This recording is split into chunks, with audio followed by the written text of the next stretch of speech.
இயேசு கிறிஸ்துவில் பிரியமுள்ள சகோதர சகோதரிகளே, அன்னையுடைய அன்பு பிள்ளைகளே, இயேசுவின் இனிய நாமத்தில் உங்கள் அனைவருக்கும் என் இனிய காலை வணக்கம். இன்று திங்கட்கிழமை.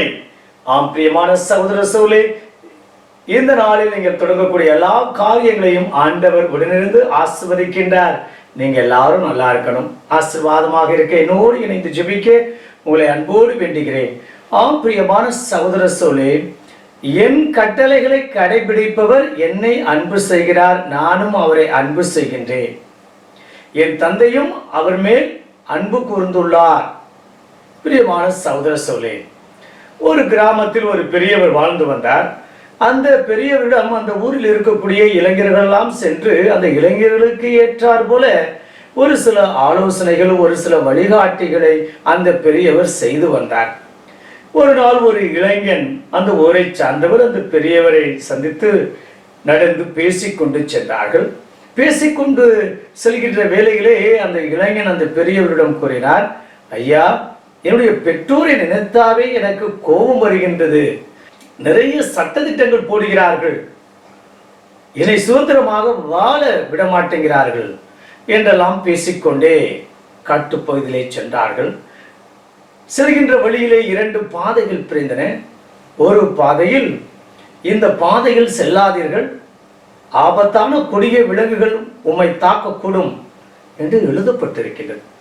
ஆனால் இந்த பெரியவர் அந்த இளைஞனோடு பேசிக்கொண்டு அந்த ஆபத்தான பாதையை நோக்கி சென்று கொண்டிருந்தார். இளைஞன் அந்த பெரியவரை நிறுத்தினான்.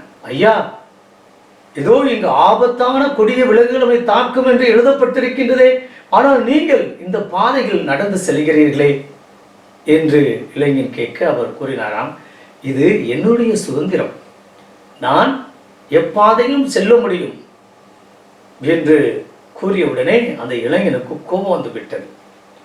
அப்போது அதை பயன்படுத்தி அந்த இளைஞனுக்கு ஏற்ற போதனையை கூறினாராம்.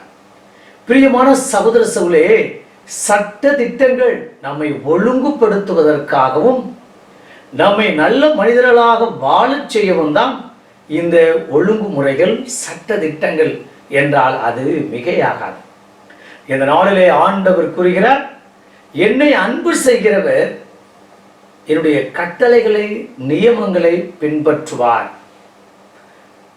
அன்பு இருந்தால் அங்கு கண்டிப்பாக ஒழுங்குமுறை தானாக வரும்.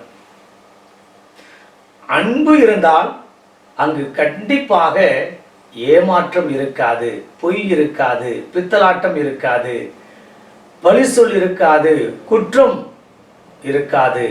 ஆண்டவருடைய கட்டளைகளை, நியமங்களை கடைபிடிக்கக்கூடிய ஒவ்வொரு மனிதனும் சிறந்தவனே என்பதற்கு ஆண்டவரே இந்த நாளில் சான்று பகர்கின்றார். பிரியமான சகோதர சகோதரிகளே, இன்று கட்டளைகளும் அன்பும் ஒன்றாக செல்ல முடியுமா? அன்பு வேறு, சட்ட திட்டங்கள் வேறு என்று பிரித்து பார்க்க முடியாது. ஏனென்றால் அன்புள்ளம் கொண்டவர் சட்ட திட்டங்களையும் மதிப்பார்.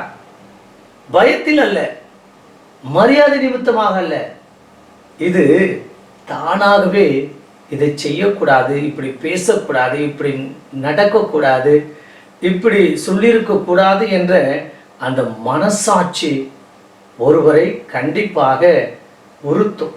இந்த அருமையான இனிமையான நாளிலே இன்று அன்பு என்ற பெயரில் ஒருவரை ஒருவர் அடிமைத்தனமாக வாழ வைப்பது, அன்பு என்ற பெயரில் என்ற ஒருவரை ஒருவர் பயமுறுத்தி வாழ்வது, அன்பு என்ற பெயரில் சுயநலத்தோடு வாழ்வது, அன்பு என்ற பெயரில் அடுத்தவருடைய உழைப்பில் வாழ்வது, அன்பு என்ற பெயரில் அடுத்தவர்களை சுரண்டி வாழ்வது, அன்பு என்ற பெயரிலே இதோ அடுத்தவர்கள் மேல் அமர்ந்து ஆட்சி செலுத்துவது ஆக மாறிக்கொண்டிருக்கக்கூடிய சூழ்நிலையில ஆண்டவர் இந்த நாளில் கூறுகிறார், நான் மட்டுமல்ல, என் தந்தையும் உன்மேல் அன்பாயிருக்கின்றார். இருவரும் சேர்ந்து உங்களை ஆஸ்வதிக்கின்றோம், ஏன் ஆவியானவரும் உமக்கு துணையாக இருப்பார் என்று இந்த நாளிலே ஆண்டவர் ரத்தின சுருக்கமாக கூறுகிறார்.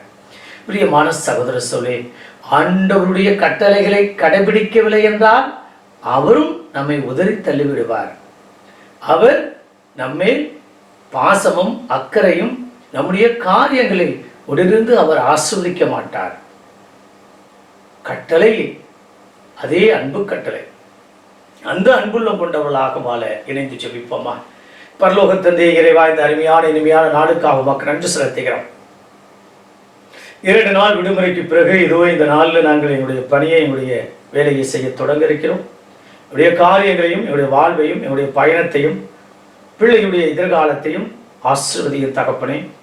எல்லாம் உன் திட்டப்படி நடக்கட்டும் அப்பா. உன்னுடைய நியமங்களை நாங்கள் கடைபிடிக்கக்கூடிய மக்களாக, இரத்திர சுருக்கமாக அன்பு இருக்கின்ற இடத்தில் கண்டிப்பாக உன்னுடைய கட்டளைகளை கடைபிடிக்கக்கூடிய நபராக மட்டுமே இருக்க முடியும்.